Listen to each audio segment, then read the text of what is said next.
So now we start with the next topic, that is nuclear magnetic resonance spectroscopy, or short form NMR spectroscopy. As you can see here, this is related to the nuclear spin. So in an atom, the nucleus is spinning, and this spin can produce different energy levels. So the name nuclear comes from the nuclear spin. Magnetic, that is because this is applicable only in presence of a magnetic field, of an external magnetic field. So only when you apply an external magnetic field, we can do this experiment. And resonance because there is a resonance between the spin and the incoming radiation. The radiation used here is radio waves. So radio waves and the spin of the nucleus come into resonance in the presence of a magnetic field, and that leads to the formation of different energy levels, spin energy levels, and it leads to the absorption of the radio wave. So this is the basic idea behind NMR spectroscopy.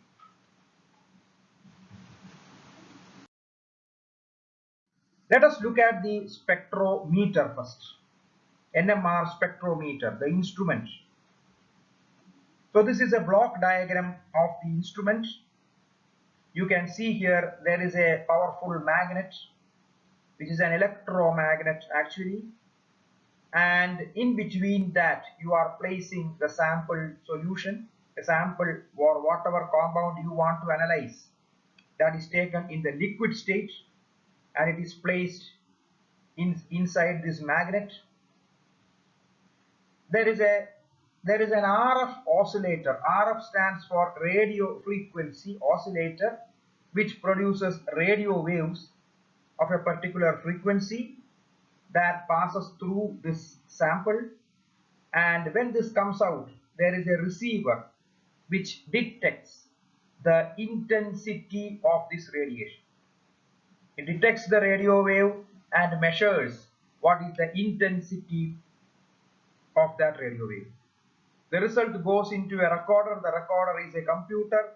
The computer generates the result in the form of a graph. Now in an experiment, in a typical experiment, the sample is taken, placed inside the magnet. The radio frequency oscillator is switched on. So radio wave of a particular frequency passes through this sample. It comes out, it is detected, the intensity is measured. The result goes into the recorder, and slowly you switch on the magnet. The magnet is switched on, and slowly the magnetic field intensity is increased. Okay, so from 0 to a maximum value, the magnetic field intensity is increased.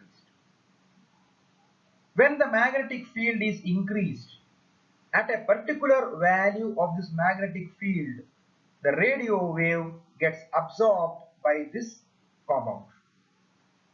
Okay, the radio wave gets absorbed by this compound, and when such an absorption takes place, the computer generates the result as a graph like this. So here you have the magnetic field in the x-axis and I0 by I in the y-axis. I0 is the initial intensity of the radio wave, and I is the final intensity of the radio wave. So this is the graph that you are going to get. So when you see such a graph, you can understand that at this particular value of magnetic field, the radio wave is absorbed by the compound. This is known as a peak. Okay, this is known as a peak. When the radio wave is absorbed, a peak is observed in the spectrum. So this is how a typical NMR spectrum can be obtained.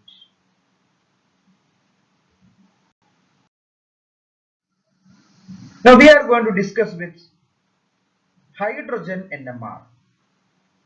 Why hydrogen? Because hydrogen is an element which is abundant in almost all compounds.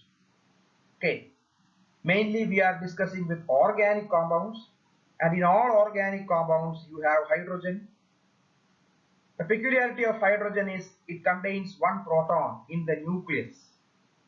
In the nucleus it contains only one proton, and so this technique is also called proton NMR.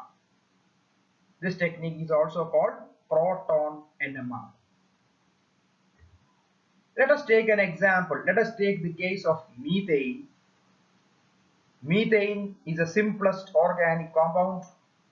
It contains 4 hydrogen atoms. So when you are placing this in the magnetic field, allowing radio waves to pass through and increasing the magnetic field, the hydrogens will absorb the radio wave.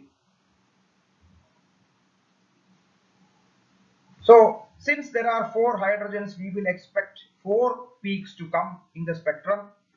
But actually the spectrum, if you take the spectrum, it shows only a single peak. The question is why? Why methane, even though it contains 4 hydrogens, it is showing only one peak in the spectrum? The reason is very simple. So all the hydrogens are absorbing the radio wave at the same magnetic field. Okay, one peak, occurrence of one peak means that all the hydrogens are absorbing the radio wave at the same magnetic field. And this occurs because all hydrogens have the same chemical or electronic environment. If you look at these 4 hydrogens in methane, you cannot distinguish between them. You cannot say that one is first hydrogen, the other is second hydrogen, etc. All 4 hydrogens are identical. Okay, or we use another word, we say that all the hydrogens are connected to the same carbon atom, and so all hydrogens are equivalent. Equivalent. Okay, so hydrogens having the same chemical or electronic environment are called equivalent hydrogens. Equivalent hydrogens. And equivalent hydrogens absorb the radio wave at the same magnetic field. Okay. So all hydrogens connected to the same carbon will be equivalent in nature, and they will absorb the radio wave at the same magnetic field. You will get only a single peak in the spectrum. Hydrogens connected to the same atom are equivalent. It can be carbon, it can be anything else. So hydrogens connected to the same atom are equivalent. So in methane, all the 4 hydrogens are equivalent. Coming to the next compound, ethane. Ethane also shows only one peak in the spectrum. Okay, so you can see here there are 2 CH3 groups. This CH3, this carbon has 3 hydrogens, this carbon has 3 hydrogens. So these 3 are equivalent, these 3 are equivalent. Let us look at these carbons. Can you distinguish between these 2 carbons? You cannot say that this is 1 and this is 2, isn't it? This can be 1, this can be 2. So both these carbons are also equivalent, identical. And so all these hydrogens, they are equivalent. Hydrogens connected to identical atoms are equivalent. Identical means indistinguishable. we cannot distinguish between these two carbons. They are indistinguishable. And hydrogens connected to identical or indistinguishable atoms are equivalent. So here also you are getting only a single peak. Same is the case with these two compounds, dimethyl ether and acetone. Here also these two carbons are indistinguishable, identical, and so all these hydrogens will become equivalent.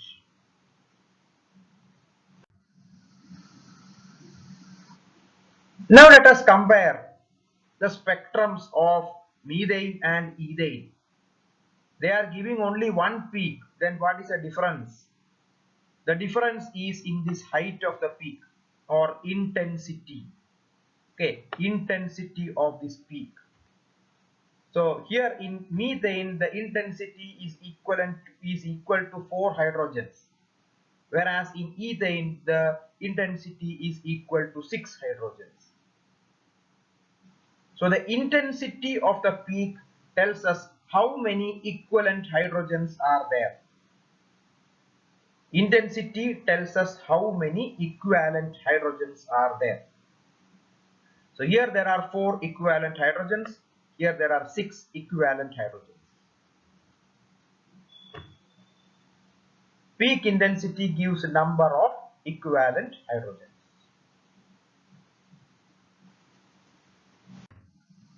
Let us take this example.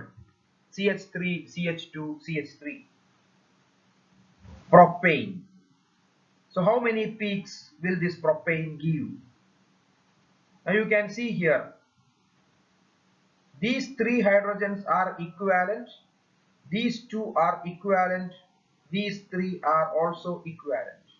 Okay, check these 2 carbons. These carbons, they are in identical. You cannot distinguish between this. But this is different. This carbon is different. Okay, so these 2 will give a single peak. This will be another. You will be getting 2 peaks. This is of height 6 hydrogens. This is of height 2 hydrogens.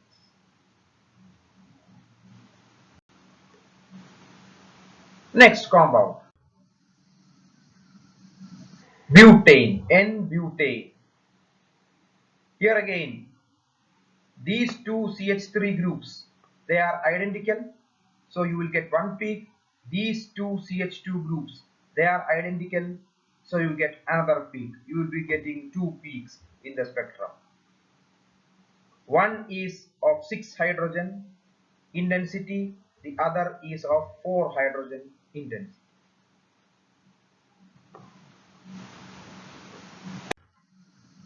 Next compound, CH3OH, methanol. How many peaks should you be getting? Now these 3 hydrogens are equivalent. They will give 1 peak. This hydrogen is different. That will give another. Intensity is 3 hydrogens, 1 hydrogen.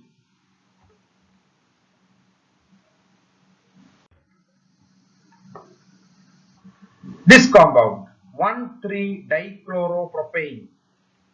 1,3-dichloropropane. This compound also will give 2 peaks, isn't it? It will give 2 peaks. Which are these 2 peaks? Now this CH2 and this CH2 both are equivalent. So they will give 1 peak. This CH is different. It will give another peak. So you have 2 peaks. One has intensity of 1 hydrogen. The other has an intensity of 4 hydrogen.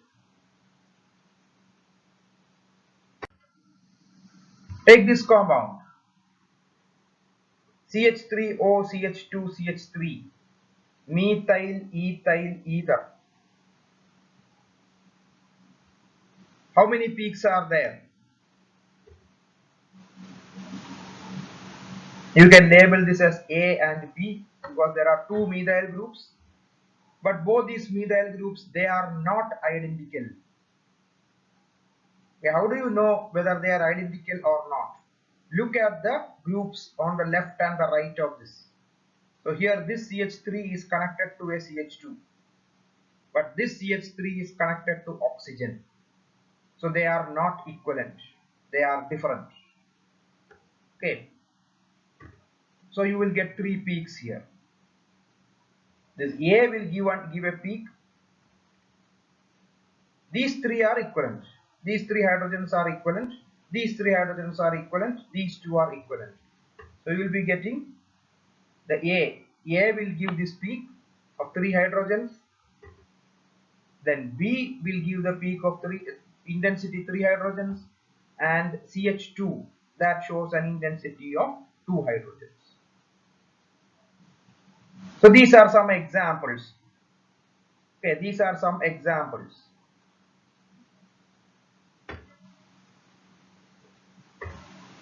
Okay, A and B.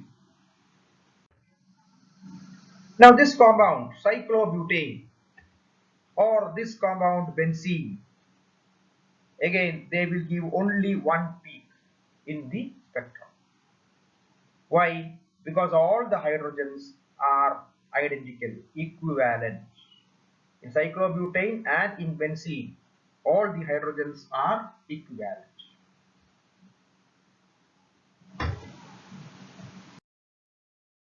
Now the question is, why does a hydrogen atom absorb a radio frequency wave in the presence of an external magnetic field? Okay, agreed that it is absorbing. Okay, but the question is why? Why is it absorbing? Now this is the theory of NMR spectroscopy. Okay, this is the theory of NMR spectroscopy. So that is a very important part in this topic. Nucleus of an atom has a spin. We know that, isn't it? Nucleus consists of protons and neutrons. Protons and neutrons are spinning, and so nucleus also has a spin. The spin of the nucleus can be in either of the two directions. It can be plus half or it can be minus half. Hence, two nuclear spin energy levels are created. Okay, this is plus half, clockwise spinning. This is anti-clockwise spinning. Now, when it is spinning clockwise, it has an energy. So you get one energy level. When it is spinning anti-clockwise, it has another energy. You get another energy level. Two nuclear spin energy levels are created.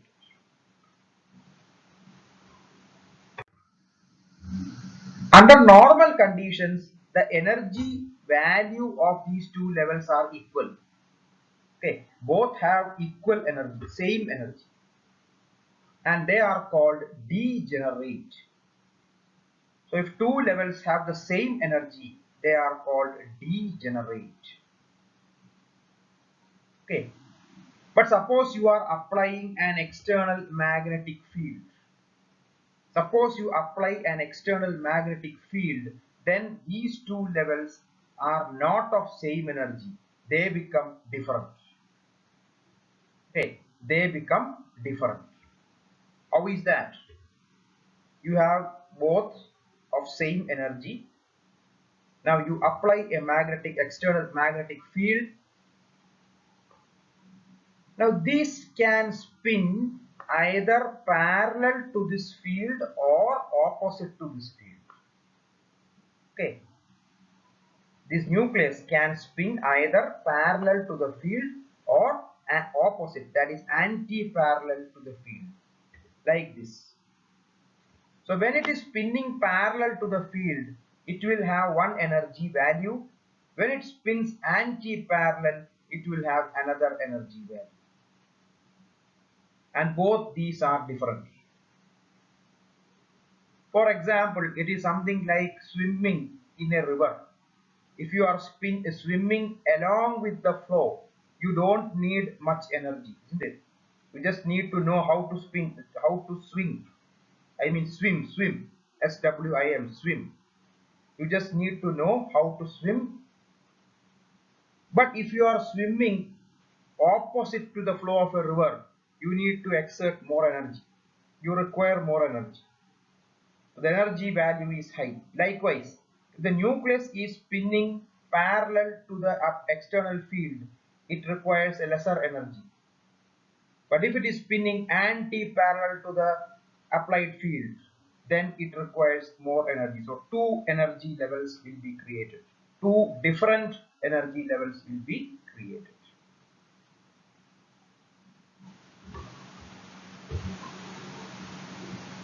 So this is parallel to the field and this is anti-parallel to the field.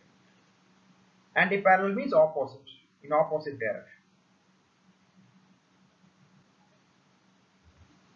Now in this situation, the frequency of the spin, that is called the Larmor frequency, represented by the symbol nu L. Okay. The frequency with which the spin is taking place, that is called Larmor frequency, represented by the symbol nu L, and Larmor frequency is directly proportional to the applied magnetic field. If you increase this field, the frequency increases. Okay. If you increase this field, the frequency also increases.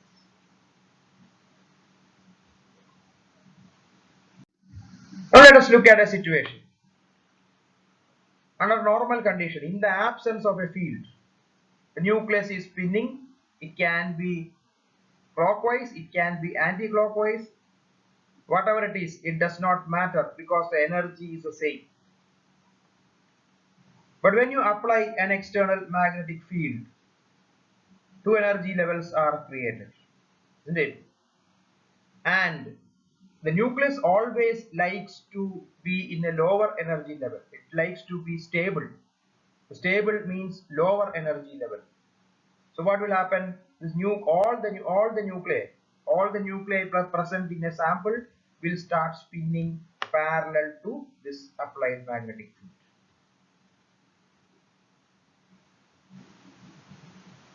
As you increase the field, this Larmor frequency increases. Okay. If you decrease the field, it decreases. You increase the field, it increases. Okay. Suppose you are increasing the field. At the same time, you are allowing a radio wave to fall on this. Okay. You are allowing a radio wave to fall on this nucleus. You are slowly increasing the magnetic field. At a particular value of this magnetic field, what happens? This Larmor frequency becomes equal to the radio frequency. Okay, at a particular value of magnetic field, the Larmor frequency becomes equal to the radio frequency, and so you are increasing the field, radio wave is falling, this process is going on, and at a particular value of the field, what happens? When the Larmor frequency becomes equal to the radio frequency, both this will come into resonance and this radio frequency gets absorbed. Okay, radio frequency gets absorbed and the nucleus will start spinning in the opposite direction, anti-parallel to the field. So when this takes place, this is called spin flipping. Spin flipping. Flip means interchange. Spin flipping. And when spin flipping takes place, you get a peak in the spectrum. Okay. When spin flipping takes place, you get a peak in the spectrum. So when the frequency of the radio wave and the Larmor frequency become equal, they come into resonance and the radio wave gets absorbed. The result is observed as a peak in the spectrum. So we have seen some spectrum show one peak, some show two peaks, etc. So whenever a peak is observed, it means that the radio wave, the frequency of the radio wave has become equal to the normal frequency of that hydrogen, and they come into resonance and the radio wave gets absorbed and the hydrogen will undergo spin flipping. So this is the basic theory of or basic principle behind NMR spectroscopy.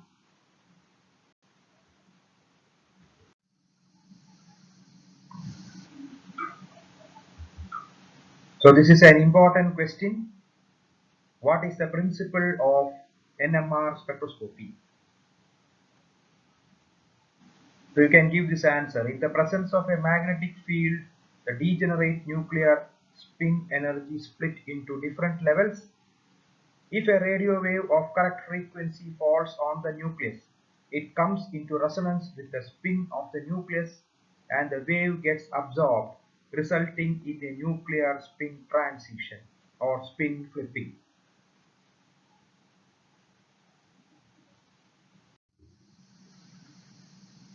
Now, where will be the position of the peaks? That is the next question that we have to look at. We have seen the basic theory of NMR spectroscopy, that is spin flipping. But now, where will be the position of the peaks? For example, if you take the hydrogen NMR spectrum for ethyl chloride, then this is what you are going to observe. You can see two peaks, one at a lower magnetic field, the other at a higher magnetic field. The one at a lower magnetic field is due to the CH2 hydrogens, whereas the one at the higher magnetic field is due to the CH3 hydrogens. Now the question is why? Why the CH2 hydrogens are appearing at a lower magnetic field, but the CH3 hydrogens require a higher magnetic field to come into resonance with the radio wave? This phenomenon is called chemical shift. Chemical shift can be defined like this: change in the peak position due to different chemical or electronic environment. Change in the peak position due to different chemical or electronic environment. Now let us see what it means. Consider a nucleus. So in our earlier discussion, we have seen that the nucleus, when it is placed in a magnetic field, it can align parallel or anti-parallel to the field and can create two energy levels. So when it is spinning parallel to the field, it will absorb the radio wave and it will cause spin flipping. So that we have seen earlier. But in that explanation, we have considered the nucleus only, alone. The nucleus alone, it is called as a bare nucleus. The bare nucleus we have considered, but the nucleus alone cannot exist. So always in an atom, if you see, you have the nucleus and you have electrons circulating around the nucleus. So we have not considered these electrons in our earlier discussion. Now what is going to happen when these electrons are there? These electrons are charged bodies. They are moving, they are circulating. They will produce a magnetic field of their own. Okay. And then what happens? When you apply an external magnetic field, these electrons will produce a magnetic field in the opposite direction. Okay. So as a result, what happens? The nucleus will experience a lesser field than what is applied. Okay, the nucleus experiences a lesser field than what is applied. Now let us explain this once again. So all nuclei are associated with electrons. Electrons produce a magnetic field opposite to the applied magnetic field. Now we will once again go a little bit detail. Consider the nucleus. When you apply a magnetic field, suppose you are applying a magnetic field of 6 Tesla, and at this magnetic field, this nucleus will show a Larmor frequency equal to the radio frequency, and the radio frequency will be absorbed. You can observe spin flipping, or you can observe a peak in the spectrum. Let us assume that there are electrons around this nucleus, and these electrons are producing a magnetic field of 0.5 Tesla in the opposite direction. So what will be the field which is experienced by the nucleus? This is the field that is applied, magnetic field that is applied. This is the opposite field produced by the electrons. So the nucleus will experience a lower field, a lower magnetic field, 5.5 Tesla. And at this field, this nucleus cannot absorb the radio wave because its Larmor frequency is less. It is not exactly equal to the frequency of the radio wave. So when you apply 6 Tesla, actually this should be absorbing the radio wave. You should be getting a peak, but because of this presence of these electrons, it is not able to absorb the radio wave. So how much field should be applied such that this nucleus can absorb a radio wave? The magnetic field experienced by the nucleus will be lesser than the applied magnetic field. So you have to apply a higher magnetic field, isn't it? If you want 6 Tesla for the nucleus, you should apply 6.5 Tesla. Okay. Only then, if you apply 6.5 Tesla, you will get 6 Tesla here, and the nucleus will come in the Larmor frequency of the nucleus will come into resonance with the radio wave. Okay. The peak will appear at a higher magnetic field. So when electrons are available around the nucleus, these electrons, they will prevent the magnetic field from reaching the nucleus. Okay, these electrons will prevent the magnetic field from reaching the nucleus, and so we have to apply a higher magnetic field than what is actually required. Or you can say that the nucleus is shielded from the magnetic field by the electrons. The nucleus is shielded from the magnetic field by the electrons. So this is what happens.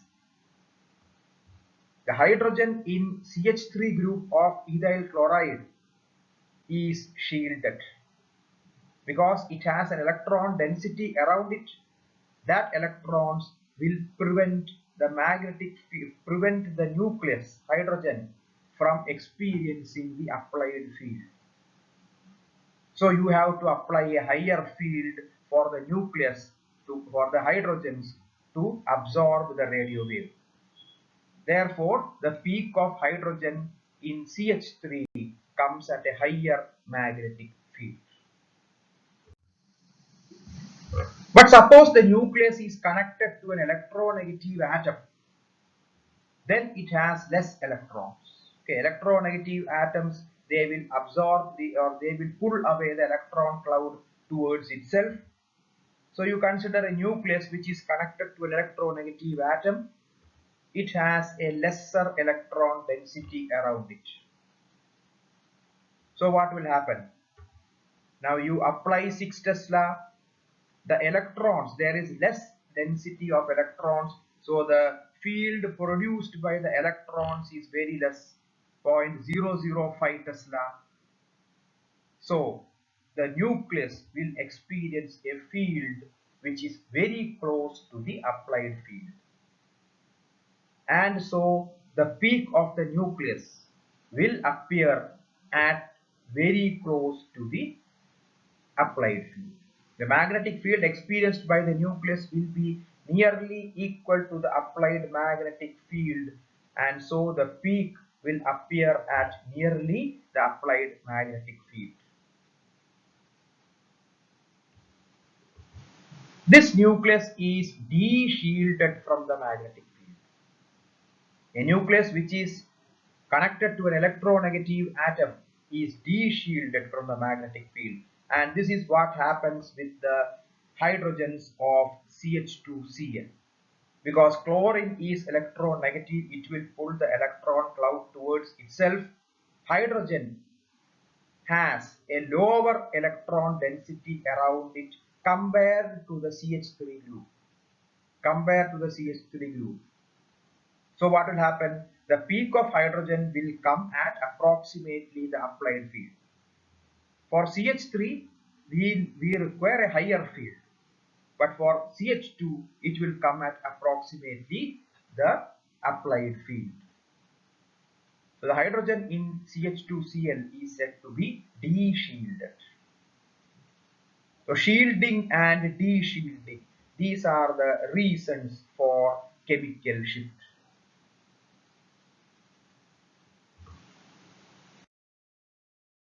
So that is chemical shift. CH3 appearing at a higher magnetic field, CH2Cl appearing at a comparatively lower magnetic field. That is the phenomenon of chemical shift.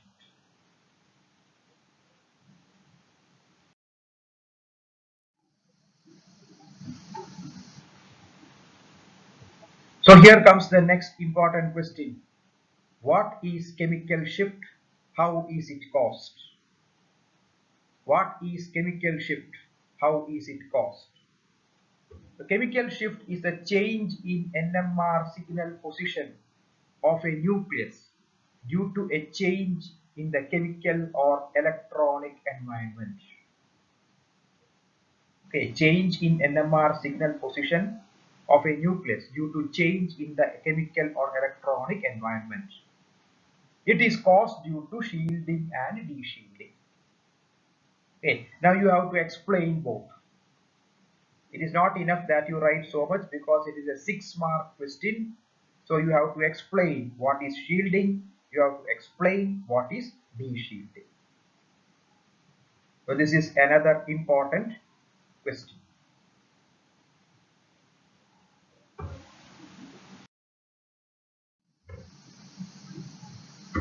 So chemical shift, signal position, the position is changing due to different chemical environment.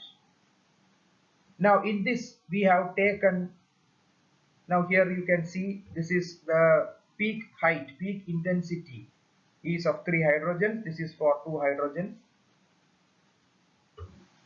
And we have considered magnetic field as the axis. Okay, magnetic field is considered as the axis. So instead of magnetic field, we can change to some other quantity because chemical shift is normally expressed in parts per million. Okay, that is it is the difference between these two peaks expressed in parts per million. Chemical shift is represented in parts per million. So it is always better to use another scale rather than magnetic field. Magnetic field is the absolute value, but instead of that, we should have a relative value. That is better. So for that, we can convert to what is known as the delta scale. Small delta, this is small delta, this is capital delta. a small delta, and this scale is also in ppm units. So in order to convert from magnetic field to delta scale, we require a reference compound, and the peaks of the reference compound and the peaks of our desired compound, they are compared.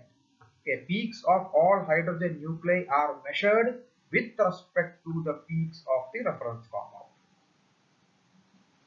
So you are using a different scale. You have to convert to this scale.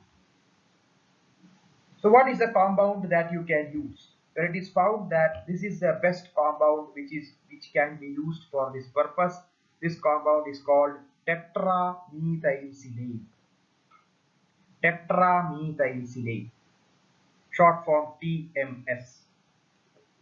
You can see here, you have a silicon and 4 methyl groups are attached to this. This is tetramethylsilane. Now, what is the peculiarity of this compound? Why this particular compound is used? Why some other compound is not selected? What is the advantage of using tetramethylsilane as the reference compound?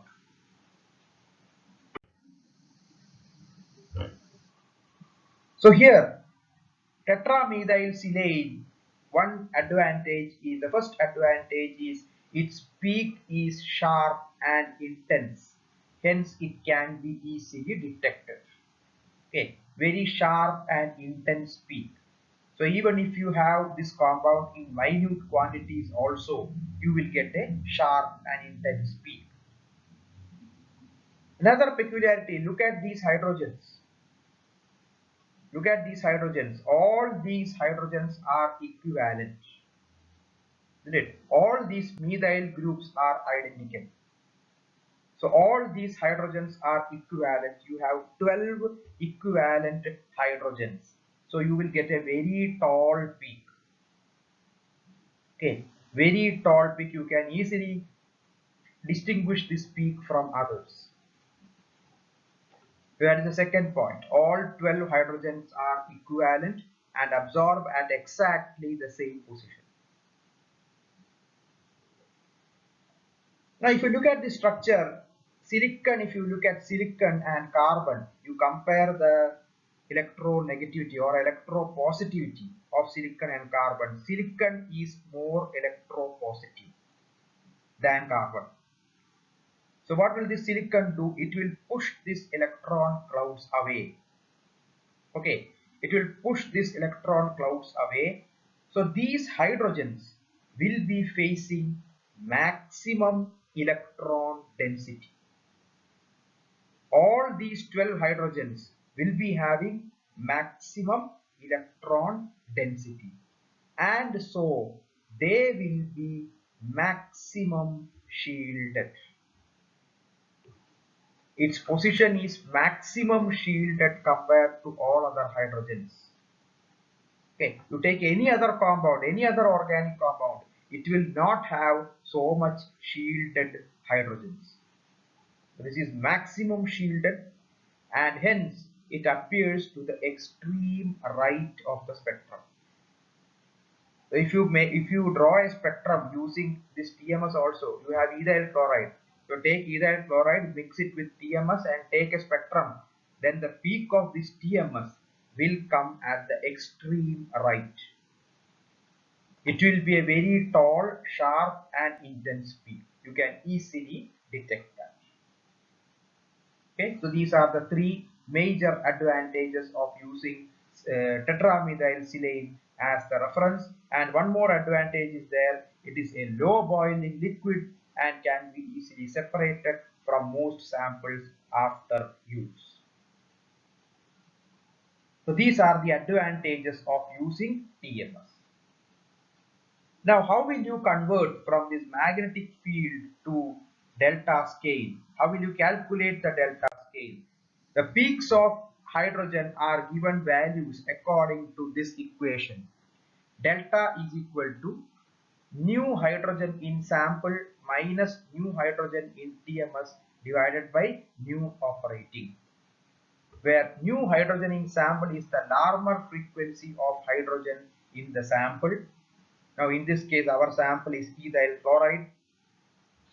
Then new hydrogen in TMS is the normal frequency of hydrogen in TMS, and new operating is the maximum operating frequency of the instrument. So using this formula we can find out the delta value, and by default TMS is given delta is equal to 0. So TMS is coming at the extreme right of the spectrum, that will be given delta is equal to 0. So we can see a spectrum in terms of delta, an NMR spectrum in terms of delta.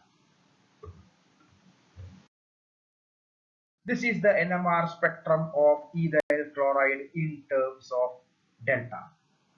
So you have at the right extreme TMS, which has delta is equal to 0, and then as we move from right to left, delta value increases. So here you have this peak CH3 at 1.48 ppm, CH2 at 3.51 ppm. Now CH3, it is shielded.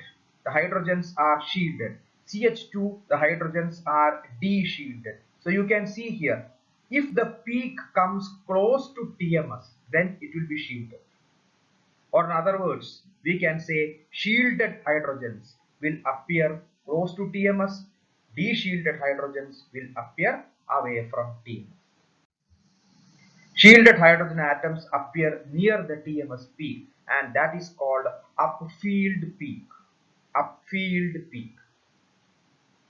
Whereas de-shielded hydrogen atoms appear away from TMS, and that is called downfield peak. Downfield peak.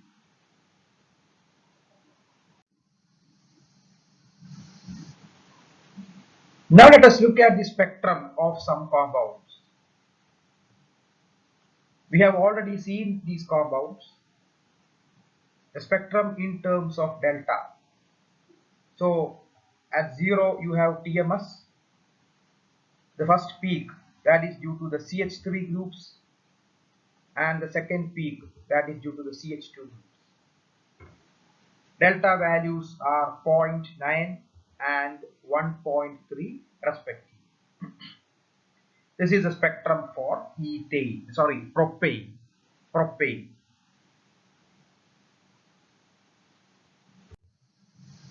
Next compound, this is butane. So this will be the spectrum.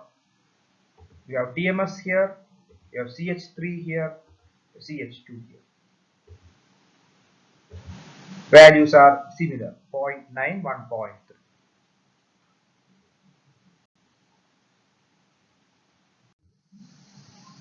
Next is methyl alcohol, methanol. There are two peaks. You have the CH3, you have the OH. CH3 is shielded, OH is de-shielded. So you will get the spectrum like this.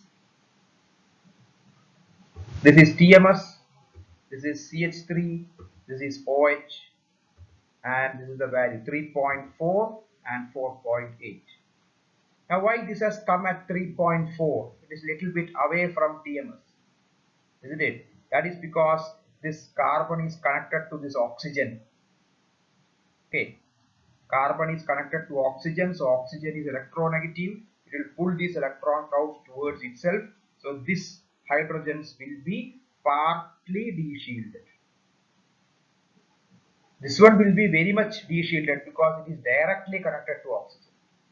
These are indirectly connected, so it is partly de-shielded. So this compound 1,3-dichloropropane, 1,3-dichloropropane. How will be the spectrum? This is the spectrum.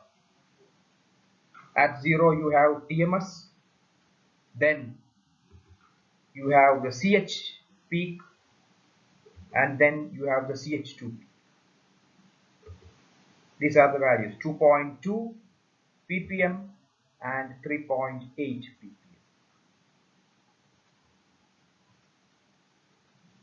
These are the spectrum of some important compounds. Again, the last compound, CH3O, CH2, CH3, methyl, ethyl, ether. So there are two CH3 groups. One I put in blue, the other is in red. So TMS at 0. The red one comes here first. Then you have the blue one, blue CH3, and finally CH2. Now this CH2 is maximum de-shielded. Okay, these two functional groups, they are connected to the same oxygen. But CH2 is more de-shielded than CH3. Okay, why is that? That is because here there are lesser number of hydrogens compared to this one. Okay, here there are only 2 hydrogens, here there are 3 hydrogens. So both these groups are attached to the same electronegative oxygen. So the electronegative influence will be experienced more by these hydrogens compared to this because they are lesser in number. These are the values 1.2, 3.5 and 4.1. These are the delta values. So these are the NMR spectrum of some important compounds. Now let us do some important numerical problems. So this is one question. In an NMR experiment, a proton in the sample gave a resonance frequency of 10,980 Hz, while the resonance of TMS was obtained at 7080 Hz. What will be the chemical shift if the operating frequency was 500 MHz? So in an NMR experiment, a proton in the sample gave a resonance frequency of 10,980 Hz. So you have new hydrogen in sample 10,980 Hz. While the resonance of TMS was obtained at 7080 Hz. So that is new hydrogen in TMS 7080 Hz. What will be the chemical shift if the operating frequency was 500 MHz? So new operating, that is 500 MHz. Convert to Hertz. So 1 MHz is 10 raised to 6 Hertz. So 500 into 10 raised to 6 Hertz. These three things are there. What is the formula? You have to find out the chemical shift. So delta is equal to new hydrogen in sample minus new hydrogen in TMS divided by new operating. Substitute.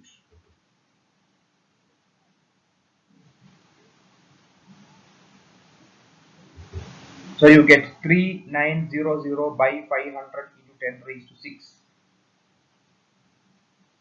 Or that you can write as 7.8 into 10 raised to 6. And we know ppm means parts per million. Parts per million means 1 out of 1 million. And 1 million is 10 raised to 6. Okay. So 1 divided by 10 raised to 6, you can write it as ppm. So this is the answer. 7.8 ppm. 7.8 ppm. So always we have to remember this. 1 ppm means 1 divided by 10 raised to 6.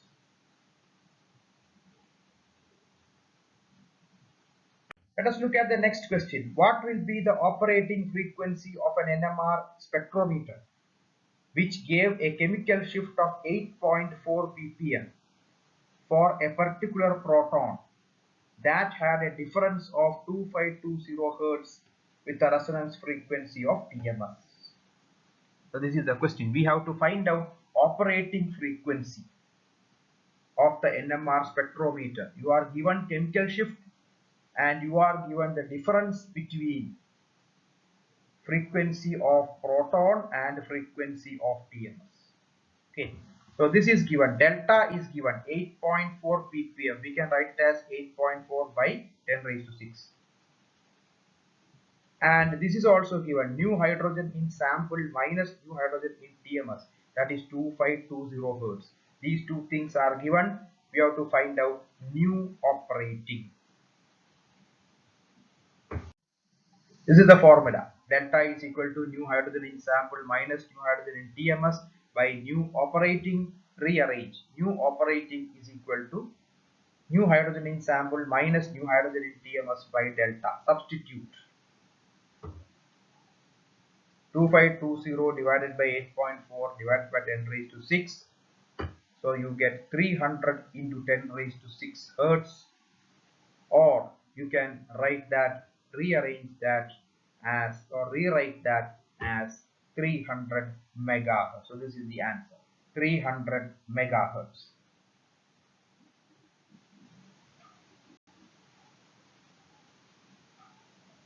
The last problem,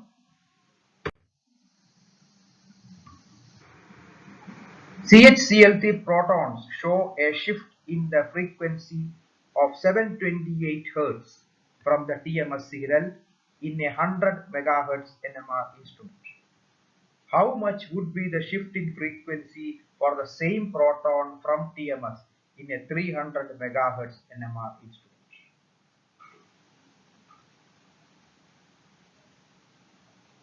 So what is given here? Delta H minus delta H in sample minus delta H in TMS is 728, and operating one, new operating one is 100 megahertz. New operating 2 is given 300 megahertz. The question is, when this 100 changes to 300, what will happen to this difference? Okay, new hydrogen in sample minus new hydrogen TMS. For a second case, what will be that value? That is the question. So delta is new hydrogen in sample minus new hydrogen in TMS by new operating. Delta is a constant, irrespective of the instrument. Delta is a constant. So delta is 728 by 100 into 10 raised to 6, or same, that is equal to x by 300 into 10 raised to 6. So from this, what will be the value of x? You have to find out the value of x.